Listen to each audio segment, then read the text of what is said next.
ठीक है ना। यहाँ पर KOH जो होता है ये क्या होता है, पोटेशियम हाइड्रोक्साइड। देखिए अगला क्वेश्चन दिया गया 38 में कि ऑपरेशन कन्वेंशन का संबंध किस राशि है। चलिए थोड़ा सुपर फास्ट हो जाइएगा।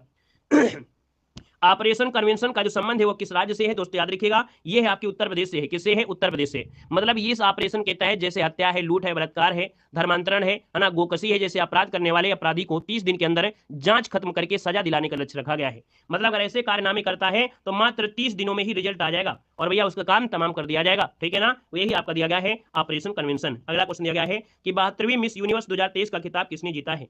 तो भैया 72वें नंबर की मिस यूनिवर्स ने 2023 का खिताब भी जीत लिया है और भैया इनका नाम है सुनिन पालासियोस। हमने बताया भी है, आपको करंट अफेयर में पढ़ाया भी है। ऑप्शन सी नंबर है यहाँ पर राइट हो जाएगा, याद रखिएगा। अगला क्वेश्चन यहाँ पर दिया गया है, कह रहा है PBWRSI गेहूं की नई किस्म किसके द्वारा विकसित की गई है। ये भैया गेहूं की एक नई प्रजाति है, पंजाब के एग्रीकल्चर यूनिवर्सिटी के द्वारा विकसित की गई है। तो यहाँ पर आंसर बनेगा आपका यहाँ पर कौन, सी नंबर हो जाएगा, पंजाब एग्रीकल्चर यूनिवर्सिटी के द्वारा ये विकसित किया गया है। आगे बढ़िए, क्वेश्चन आपसे दिया गया है कि हाल ही में 23वां SCO शिखर सम्मेलन किसकी अध्यक्षता में आयोजित किया गया है। तो दोस्तों आपको बताना है कि भैया 23वें नंबर का जो शिखर सम्मेलन SCO शिखर सम्मेलन ये आपका हुआ है नई दिल्ली में हुआ है या भारत में, और मतलब भारत में तो है ही है। आप कहेंगे भारत, इसका आंसर है राइट हो जाएगा, भारत हो जाएगा। ठीक है, IMP पॉइंट नोट करिएगा।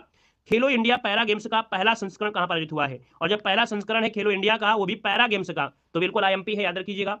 यहाँ पर जो आपका आंसर होगा 42 नंबर में आप कहेंगे सर नई दिल्ली में हुआ है, ऑप्शन नंबर आपका ये राइट हो जाएगा। ठीक है ना, आयोजन कब किया गया था, तो 10 दिसंबर से 17 दिसंबर में किया गया था। अगला क्वेश्चन दिया गया है कि भारत और UAE के संयुक्त सैन्य अभ्यास डेजर्ट साइक्लोन 2024 कहां पर आयोजित होगा। डेजर्ट साइक्लोन 2024 जो आपका है भारत UAE के बीच संयुक्त सैन्य अभ्यास है और ये जो आपका आयोजन किया जाएगा ये राजस्थान में किया जाएगा, जो कि ऑप्शन नंबर आपका ये राइट हो जाएगा। 2 जनवरी से 15 जनवरी तक आपका चलेगा, यहाँ पर हो चुका है। अगला क्वेश्चन दिया गया है गोवा का लोकगीत क्या है। गोवा का लोकगीत क्या है, तो गोवा का लोकगीत है मांडो। मांडो है ना, यहाँ पर जो आंसर हो जाएगा वो आपका ए नंबर राइट हो जाएगा। मतलब यहाँ पर अगले क्वेश्चन को आते हैं। क्वेश्चन दिया गया है लंदन शहर जो बसा है वो किस नदी के किनारे बसा है। लंदन किस नदी के किनारे बसा है, तो आप कहेंगे थेम्स या टेम्स। जब वही लिखा है मतलब वही होगा, थेम्स कर दीजिएगा क्योंकि TH था होता है और TH टा होता है, तो आप कहेंगे सर जी थेम्स मतलब वही है, जो आपका टेम्स लिखा होता है वही आपका याद रखिएगा। ठीक है ना, और यहाँ पर दोस्तों आगे बढ़ते हैं। क्वेश्चन आपसे दिया गया है कि योग में मकरासन किस मुद्रा को दर्शाता है।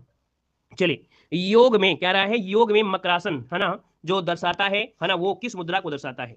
दोस्तों यहाँ पर देखिए ये मगरमच्छ आपका होगा, मतलब ऑप्शन बी हो जाएगा कि भैया योग में जो मकरासन ये मगरमच्छ की मुद्रा को दर्शाता है। यहाँ मकर का अर्थ है मगरमच्छ और आसन का अर्थ है मुद्रा है ना, और नदी में मगरमच्छ के शांत अवस्था में लेटने की मुद्रा को ही मकरासन कहते हैं। मतलब जब मगरमच्छ होता है और नदी में शांत अवस्था में लेटा रहता है उसी को मकरासन कहते हैं। आगे बढ़िए, क्वेश्चन दिया गया है कि वर्ल्ड हैप्पीनेस रिपोर्ट तैयार की जाती है। तो वर्ल्ड हैप्पीनेस रिपोर्ट जो आपकी है ये तैयार की जाती है, ऑप्शन क्या हो जाएगा, तो संयुक्त राष्ट्र सतत विकास समाधान नेटवर्क द्वारा। ऑप्शन नंबर यहाँ पर ए राइट हो जाएगा दोस्तों, याद रखिएगा है ना। खुशहाली जिसे कहते हैं और खुशहाली वाली रिपोर्ट भी होते हैं है ना। सबसे ज्यादा खुशहाली जो देश है आपका कौन है, फिनलैंड है। फिनलैंड सबसे खुशहाल देश है दोस्तों, याद रखिएगा। आगे बढ़िए, क्वेश्चन दिया गया है कि 2011 की जनगणना के अनुसार निम्न में से किस राज्य में साक्षरता दर सर्वाधिक है। और फिनलैंड से ज्यादा आप लोग खुश हैं, क्यों खुश नहीं है, लेकिन क्या करें बेचारा, यहाँ पर भारत में इतनी जनता ही है कि फिनलैंड का एक किनारा हमारे गांव में ही हो जाएगा। क्यों भैया, फिनलैंड में जितनी जनता है उतनी तो हमारे एक जिले में हो जाएगी। तो भैया काहे ना खुशी रहें, तभी कहते हैं बच्चे कम करें जिससे क्या हो, जनसंख्या वृद्धि ना हो। जनसंख्या वृद्धि नहीं होगी तो खुश रहेंगे, जनसंख्या बढ़ेगी तो दिक्कत तो रहेगी है कि नहीं। तो याद रखिए जनगणना 2011 के अनुसार निम्न में से किस राज्य में साक्षरता दर सर्वाधिक है। दोस्तों 48 नंबर का ऑप्शन क्या हो जाएगा, बी नंबर है। यहाँ पर केरल में आपकी जो साक्षरता दर है वो आपकी सर्वाधिक दोस्तों, याद रखिएगा। अगला क्वेश्चन यहाँ पर दिया गया है कि पाली ताना मंदिर किस शहर में स्थित है। पाली ताना मंदिर है ये, और ये है कहाँ पर, भावनगर। भावनगर जो कि ऑप्शन है आपका डी नंबर है राइट हो जाएगा। भावनगर कहाँ पड़ता है, ये गुजरात में पड़ता है, गुजरात में है ना। अभी भाव बढ़ गए थे किसके किसके, नमक के भाव बढ़े थे। अभी नहीं, अभी 4-5-6 साल पहले लोग रात में ही बोरी लेने चले गए है ना, नमक खरीद के रखने लगे थे क्योंकि कह रहे थे 300 रुपया किलो हो गया है, सब अफवाह उड़ गई थी। ठीक है ना, याद देखिए यहाँ पर आंसर आपका डी होगा। नेक्स्ट क्वेश्चन दिया गया है कि निम्न में से कौन सा दिन है ना, क्या निम्नलिखित में से कौन सा दिन केंद्रीय रिजर्व पुलिस बल के स्थापना दिवस के रूप में मनाते हैं। चलिए देखिए 50 नंबर की बात करते हैं तो आप कहेंगे सर 27 जुलाई। 27 जुलाई जो ऑप्शन है यहाँ पर राइट हो जाएगा, याद रखिएगा। अगला क्वेश्चन यहाँ पर दिया गया है और आपसे कह रहा है निम्नलिखित में से कौन एक सुमेलित नहीं है। उत्तर प्रदेश का क्वेश्चन हो और आपके चेहरे में मुस्कान ना आए तो बिल्कुल बेकार है, क्योंकि भाई उत्तर प्रदेश के स्पेशल के क्वेश्चन तो आप बिल्कुल स्पेशल तरीके से पढ़ते हैं।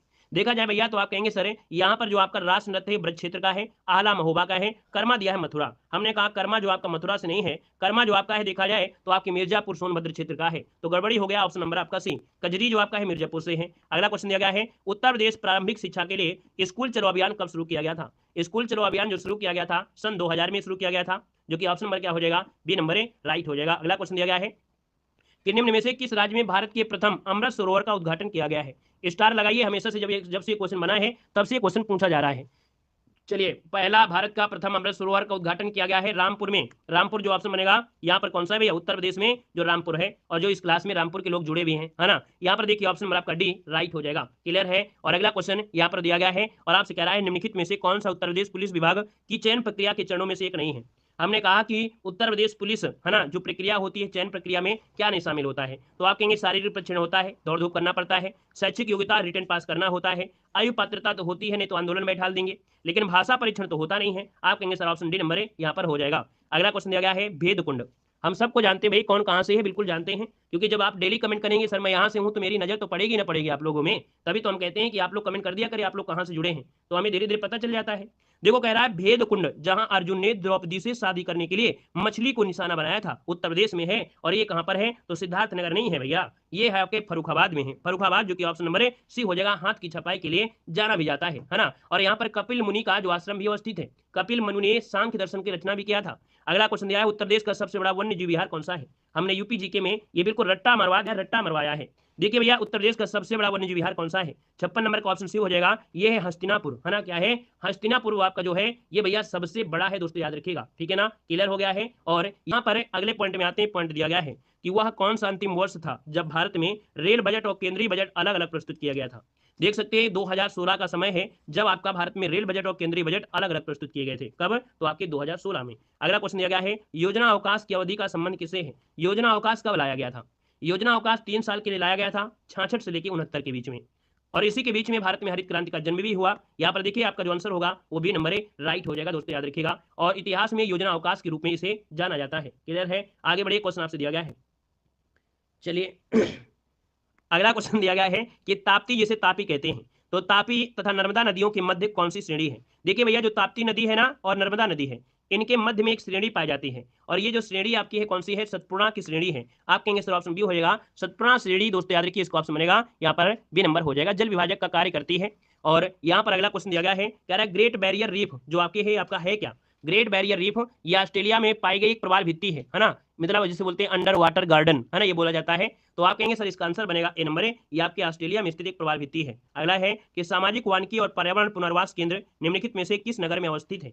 चलिए बताइएगा, सामाजिक वानिकी और पर्यावरण पुनर्वास केंद्र जो आपका है ये किस नगर में अवस्थित है? 61 नंबर का जो ऑप्शन है आप कहेंगे सर ऑप्शन ए हो जाएगा। ये है आपके प्रयागराज में है। कहां पर है? आपके प्रयागराज में है। अगर पूछ ले कि राष्ट्रीय पर्यावरण अभियांत्रिकी अनुसंधान तो आप कहेंगे सर नागपुर में है। वन अनुसंधान कहेंगे तो आपके देहरादून में है। भारतीय वन प्रबंधन संस्थान तो आप कहेंगे भोपाल में है। आगे बढ़िए, क्वेश्चन दिया गया है कि स्वर्णिम चतुर्भुज, है ना, क्या स्वर्णिम चतुर्भुज का पूर्वी पश्चिम गलियारा निम्नलिखित में से किन 2 शहरों को जोड़ता है? तो भैया यहाँ पर देखिए चतुर्भुज, है ना, मतलब याद रखिए ये चारों जो आपकी गलियां हैं, है ना, तो एक दूसरे को कहीं ना कहीं काटती हैं। आपकी झांसी में काटती हैं। कहाँ काटती हैं? झांसी में काटती हैं। लेकिन ये पूछा है किन 2 शहरों के बीच पूरब और पश्चिम, मतलब था जो भारत आपका है और भारत में पूरब और पश्चिम वाले गलियारे जो आपके हैं वो किसको किसको जोड़ते हैं, ये पूछा गया है। ठीक है ना, ये पूछ रहा है। अब इनमें से देखिए ऑप्शन को थोड़ा देखिए। यहाँ पर दिया गया है सिलचर तथा पोरबंदर, और ऑप्शन जो आपका होगा यहाँ पर कौन होगा? ऑप्शन बनेगा ए नंबर, सिलचर और पोरबंदर। आपने दिमाग कम लगाया, है ना। कैसे कम लगाया हम आपको बताते हैं। आप कहेंगे सर जी ये आपका प्यारा थोड़ा सा भारत है ना, यहाँ पर है। अब यहाँ पर देखा जाए जो आपकी स्वर्णिम चतुर्भुज योजना है वो भैया आपकी कहाँ से? तो आपकी दिल्ली से आपकी होती है। दिल्ली आपका है, फिर मुंबई है, यहाँ पर चेन्नई है, यहाँ पर आपका कोलकाता है। तो ये 4 आपके शहर हैं। अब गुजरात में तो पॉइंट हमने लगाया नहीं है, हमने तो लगाया थोड़ा ऊपर लगाया है। तो इसका मतलब ये है कि स्वर्णिम चतुर्भुज में 4 बड़े शहर हैं, दिल्ली, मुंबई, चेन्नई और कोलकाता को जोड़ते हैं, है ना। अब इनके हिसाब से बताइए कि कहाँ है? तो आप कहेंगे सर ऑप्शन नंबर है यहाँ पर हो जाएगा। क्या? यहाँ पर हो जाएगा सिलचर तथा पोरबंदर, यहाँ पर आंसर है राइट हो जाएगा। और अगले कुछ अच्छा उत्तर दक्षिण वाले कहाँ होंगे? उत्तर से दक्षिण वाले होंगे कहाँ पर? श्रीनगर को कन्याकुमारी से जोड़ेंगे, श्रीनगर को कन्याकुमारी से जोड़ा जाएगा। अगला क्वेश्चन यहाँ पर दिया गया है कि ऋग्वैदिक काल में रावी नदी को क्या कहा जाता था? ऋग्वैदिक काल की बात है और यहाँ पर देखा जाए जो रावी नदी उसको क्या कहते थे? रावी नदी को बोलते थे पारूसड़ी नदी। क्या बोलते थे? पारूसड़ी नदी बोलते थे। अगर हम आपसे पूछे अस्कनी किसे कहते थे तो अस्कनी कहते थे चिनाव नदी को। किसे कहते थे? चिनाव नदी को। अच्छा ये बताइएगा विपाशा किसे कहते थे? विपाशा किसे कहते हैं? बताइएगा विपाशा किसे कहते थे? विपाशा बसु को कहते थे क्या भाई? विपाशा किसे कहते थे बता सकते हैं? ब्यास नदी को कहते थे। किसे कहते थे? ब्यास नदी को कहते थे। वितस्ता किसे कहते हैं? चलिए बताइएगा। वितस्ता झेलम नदी को कहते थे। किसे कहते थे? आपकी झेलम नदी को कहते थे। नोट कर लीजिएगा, ठीक है ना। आगे बढ़िए, क्वेश्चन दिया गया है कि सम्राट अशोक ने अपने राज्याभिषेक के कितने वर्ष बाद कलिंग पर विजय प्राप्त किया था? कलिंग पर विजय प्राप्त किया दोस्तों 8 वर्ष, मतलब आप कहेंगे कि राज्याभिषेक 269 ईस्वी पूर्व में हुआ था और अभिषेक के 8 वर्ष बाद लगभग 261 ईस्वी पूर्व में कलिंग पर आक्रमण किया था। अगला क्वेश्चन आपसे कह रहा है निम्नलिखित में से किन वर्षों के दौरान कुतुबुद्दीन ऐबक ने शासन किया। देखा जाए दिल्ली सल्तनत में कुतुबुद्दीन ऐबक 1206 में गद्दी पे बैठा था और 1210 में ये भैया घोड़े से गिरकर इसकी मृत्यु हो गई थी चौगान खेलते समय, और आपके लाहौर में मृत्यु हुई थी। तो आप कहेंगे सर यहाँ पर जो आंसर है वो आपका कौन हो जाएगा, ए नंबर है, राइट हो जाएगा, ए नंबर हो जाएगा। कुतुबुद्दीन की एक राजधानी क्या थी, तो आप कहेंगे कुतुबुद्दीन की राजधानी थी लाहौर। क्या थी, लाहौर। ये ऐबक का अर्थ होता है चंद्रमा का स्वामी। क्या, ऐबक का जो अर्थ होता है, ऐबक जो होता है ना ऐबक, तो ऐबक का अर्थ होता है चंद्रमा का स्वामी, है ना। और देखा जाए तो कुतुबुद्दीन ऐबक ने अपने शासनकाल के दौरान मलिक तथा सिपाही सलार की उपाधि भी धारण किया था। अगला क्वेश्चन दिया गया है कि कृष्णदेव राय ने तेलुगु में एक कृति की रचना की जिसे अमुक्तमाल्यद के नाम से जाना जाता है। दोस्तों याद रखिए यहाँ पर जो आंसर है वो आपका बी हो जाएगा, शासनकाल। यहाँ पर आप भरेंगे शासनकाल कि कृष्णदेव राय ने तेलुगु में शासनकला पर एक कृति लिखा जिसे अमुक्तमाल्यद के नाम से जानते हैं। यहाँ पर अगला क्वेश्चन आपसे कह रहा है कि निम्नलिखित में से बंगाल के किस गवर्नर जनरल ने दिसंबर 1829 में सती प्रथा के लिए खिलाफ कानून बनाया था, और सती प्रथा के खिलाफ कानून बनाया, इनका नाम क्या है। तो भैया इनका नाम था विलियम बेंटिंग। ऑप्शन बनेगा आपका सी नंबर है, राइट हो जाएगा। और यहाँ पर देखा जाए विलियम बेंटिंग भारत के प्रथम गवर्नर जनरल यहाँ पर आपके थे। अगला क्वेश्चन दिया गया है कि भारतीय संविधान में वर्णित कौन सा अनुच्छेद मानव दुर्व्यापार, भिक्षा और अन्य समान, है ना, अन्य समान बलपूर्वक श्रम का प्रतिषेध करता है। मतलब किसी भी व्यक्ति के साथ जबरदस्ती काम करवाना, मतलब कि एक प्रकार से मानव दुर्व्यापार कहलाता है ना। अगर उससे जबरदस्ती आप काम करवाते हैं, है ना, आप उसकी पूरी मजदूरी नहीं देते हैं, आप उसको पूरी मजदूरी नहीं देते हैं, तो भैया आप केस कर सकते हैं, है ना। ये आर्टिकल नंबर आपका 23 के तहत है, आप उस पर केस कर सकते हैं। तो ये होता है क्या, ये मानव दुर्व्यापार है ना, और बलपूर्वक अगर काम कराते हैं तो ये सब चीजें हैं क्या, आर्टिकल नंबर आपका 23 हो जाएगा। लेकिन अगर आप कहेंगे सर आर्टिकल नंबर 24 क्या है, तो ये बालक के लिए है, सिर्फ और सिर्फ बालक की बातें हैं। अगर 14 वर्ष से कम उम्र के बच्चा है और उसे आप खतरनाक जोखिम कार्य करवा रहे हैं तो भैया ये कार्य कर सकते हैं। खतरनाक नहीं करवाना है कि कंपनी में चले जाइए। जब आप देखेंगे कंपनी जब जाते हैं ना, तो कंपनी में जो लिमिटेड कंपनी हो तो उसमें पहले लिखा होता है कि 14 वर्ष से कम उम्र के बच्चा ये काम नहीं कर सकता है ना। क्लियर है ना। तो चलिए आगे बढ़िए, क्वेश्चन दिया गया है। जी नहीं सर ये 23 है देखो बताने के बावजूद भी कह रहे हैं जी नहीं सर ये 23 है, क्योंकि ये मैडम है ना, और हम बच्चे हैं, हम समझा रहे हैं लेकिन नहीं कह रहे हैं सर जी ये गलत दिया है। अरे हम जब समझा रहे हैं तो थोड़ा समझ लो क्या हम बोल रहे हैं। हमने कहा कि जैसे आप बच्चे नहीं हैं, ठीक है, मान लो आप कितने हैं, 60 साल की हैं, आप 50 साल की हैं, आप 40 साल की हैं, आप 25 साल के हैं, ठीक है ना, आप 20 साल के हैं। अगर आपको कहा गया कि 8 घंटा काम करना है, हम आपको 200 रुपए में यहाँ पर 200 रुपए देंगे, लेकिन आपसे 8 घंटा की जगह 10 घंटा कार्य भी कराया गया और आपको 100 रुपए दिया गया, तो आप आर्टिकल नंबर 23 के माध्यम से केस कर सकते हैं। या आर्टिकल नंबर 23 के साथ कार्य कर सकते हैं, केस कर सकते हैं। लेकिन अगर आप 14 वर्ष से कम उम्र के हैं और अगर आप किसी कंपनी में भेज दिया जाए आपको, ठीक है ना, तो आप अपने जो आपको भेजेगा उस पर केस कर सकते हैं। ये 24 में होता है, ये बच्चों के लिए होता है जो 14 वर्ष से कम उम्र के बच्चे होते हैं। उम्मीद है आप लोग समझ गए होंगे, ठीक है ना, क्लियर है। चलिए आइए अगले क्वेश्चन को, क्वेश्चन दिया गया है वर्तमान में भारत में उच्च न्यायालयों की संख्या कितनी है। चलिए जवाब दीजिए इसका क्या हो जाएगा चलिए बताइए वर्तमान में भारत में उच्च न्यायालयों की संख्या कितनी है। आप कहेंगे सर 25 है। कितनी है, 25, जिसको ऑप्शन नंबर है यहाँ पर नंबर है, आपका सही जवाब राइट हो जाएगा। अगला क्वेश्चन दिया गया है कि निम्नलिखित में से कौन भारतीय संसद के दोनों सदनों की संयुक्त बैठक की अध्यक्षता करता है।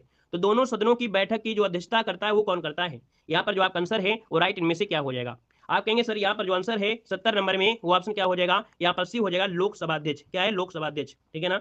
और देखिए अगर हम किसी को डांटते हैं तो दूसरा बच्चा उसको कमेंट नहीं करेगा, है ना, क्योंकि फिर कभी ना कभी आपका भी नंबर आ जाएगा, कभी ना कभी आपका भी नंबर आएगा। अगर हम डांट रहे हैं बच्चे को तो आप दूसरे बच्चे उसको कमेंट मत करिएगा, क्योंकि अगर बच्चा को समझ नहीं आया तो उसको हम समझा रहे हैं, ठीक है, उसे डांटेंगे, उसे कुछ भी कहेंगे, ठीक है, लेकिन दूसरा बच्चा कमेंट ना करे, क्योंकि आपको भी मौका मिलेगा कभी ना कभी, तो फिर बुरा मत मानिएगा, है ना, कहोगे सर हमको डांट दिए, ठीक है। अगर समझ में नहीं आता तो कोई भी बच्चा पूछ सकता है, ठीक है। चलिए यहाँ पर देखिए अगला आपसे कह रहा है, क्या कह रहा है, निम्नलिखित में से कौन सा चुनाव भारत के निर्वाचन आयोग द्वारा संपादित नहीं किया जाता है। यहाँ पर जवाब देना है। चलिए बताइए, कह रहा है निम्नलिखित में से कौन सा चुनाव भारत के निर्वाचन आयोग द्वारा संपादित नहीं किया जाता है। यहाँ पर देखिएगा कि भैया जैसे आपका लोकसभा का चुनाव है, यहाँ पर राष्ट्रपति हैं, उपराष्ट्रपति हैं। यहाँ पर देखिए दिया गया है स्थानीय निकाय, क्या दिया है, स्थानीय निकाय। तो स्थानीय निकाय का जो चुनाव है ना, ये राज्य निर्वाचन आयोग द्वारा संपादित किया जाता है। ये आपसे पूछा है किसके द्वारा, राज्य के द्वारा किया जाता है, ठीक है, निर्वाचन आयोग के द्वारा नहीं होता है। आगे बढ़िए, क्वेश्चन दिया गया है कि भारतीय संविधान में वर्णित किस अनुच्छेद में राज्य की भाषा अथवा भाषा अपनाने की प्रक्रिया है। चलिए भारतीय संविधान में वर्णित किस अनुच्छेद में राज्य की भाषा अथवा भाषा अपनाने की प्रक्रिया है। 72 नंबर दिया है और यहाँ पर हो जाएगा सी अनुच्छेद 345। अनुच्छेद 345 इसका जो आंसर है यहाँ पर राइट हो जाएगा, नोट कर लीजिएगा। और आगे बढ़िए क्वेश्चन, अच्छा यहाँ पर जो आपका 43 है ये क्या है, क्योंकि आप लोग रट्टा मार लेते हैं, 43 पढ़ लेते हैं। हमने कहा कि राज्य की भाषा अथवा भाषा अपनाने की प्रक्रिया, ये दिया है। यहाँ पर 345, लेकिन 343 क्या होता है? क्योंकि जब 343 आता है ना, तो आपको सिर्फ 343 ही दिखाई देता है, कुछ नहीं दिखाई देता है। हमने कहा आर्टिकल नंबर जो 343 होता है उसमें लिखा होता है कि संघ की राजभाषा, है ना, संघ की जो राजभाषा है ना, वो लिपि और देवनागरी लिपि, ये इसके बारे में दिया है। लेकिन जब आपसे पूछे क्या, इन्हीं भाषाओं को पूछे अपनाने की, तो ये 345 है। और आगे बढ़िए, क्वेश्चन आपसे अगला पूछा गया है, कह रहा है कि स्वच्छ आकाश का नीला रंग किस प्रघटना के कारण होता है? चलिए बताइए क्या हो जाएगा। बाकी और भी चीजें होती हैं। 344 में राजभाषा पे जो संसदीय आयोग है उनकी समिति की गठन होता है, ठीक है ना। यहाँ पर देखो आपसे कह रहा है कि स्वच्छ आकाश का नीला रंग जो होता है किस घटना के कारण होता है। यहाँ पर देखिए आपका आंसर क्या हो जाएगा, तो ये होता है प्रकाश का प्रकीर्णन। क्या होता है? प्रकाश का प्रकीर्णन। ऑप्शन सी राइट हो जाएगा, प्रकाश का प्रकीर्णन हो जाएगा, है ना। और यहाँ पर अगले क्वेश्चन को आते हैं। क्वेश्चन दिया गया है, कह रहा है क्लिनिकल थर्मामीटर से तापमान बढ़ता है। देखिए आपको बताना है कि आपका आंसर क्या हो जाएगा। चलिए 74 नंबर का जो ऑप्शन है, यहाँ पर जवाब हो जाएगा डी। याद देखिए 35 से लेके 42, मतलब मानव शरीर का जो तापमान है वो 37 डिग्री सेंटीग्रेड होता है। इसलिए जो थर्मामीटर होता है उसकी सीमा होती है, उसकी परास होती है 35 से लेके 42 तक रखी जाती है टेम्परेचर को, ठीक है ना। और आगे बढ़िए, क्वेश्चन दिया गया है कि निम्नलिखित में से कौन सा विटामिन हमारी आंखों एवं त्वचा को स्वस्थ रखने में सहायक होता है। यहाँ पर देखिए 75 नंबर आपसे कह रहा है, तो हमारी आंखों और त्वचा को स्वस्थ रखने में सहायक होता है, और ये होता है कौन? यहाँ पर देखिए 75 नंबर में, तो ऑप्शन क्या हो जाएगा, यहाँ पर सी हो जाएगा आपका। याद रखिएगा कौन है भैया, आंखों को दिया गया है। हाँ, आंखों में लिए विटामिन ए हो जाएगा। यहाँ पर जो आंसर है वो आपका सी नंबर है, राइट हो जाएगा। त्वचा और आंखों के स्वस्थ रखने में सहायक होता है विटामिन ए, जिसे बोलते हैं रेटिनॉल, है ना। और इसकी कमी से भैया रतौंधी हो जाता है, आंखों का शुष्कपन हो जाता है, श्वास नली पाचन कला में भी दिक्कत होती है, और भी आपके रोग हो जाते हैं। अब याद रखिएगा विटामिन ए का स्रोत क्या है, तो विटामिन ए का स्रोत होता है दूध खाइए, अंडा खाइए, गाजर खाइए, मछली का तेल खाइए, हरी पत्ती वाली सब्जी खाइए। इससे यहाँ पर विटामिन ए जो आपका है मिल जाएगा। बाकी अगर गाजर ही खाते रहेंगे तो दिक्कत नहीं है।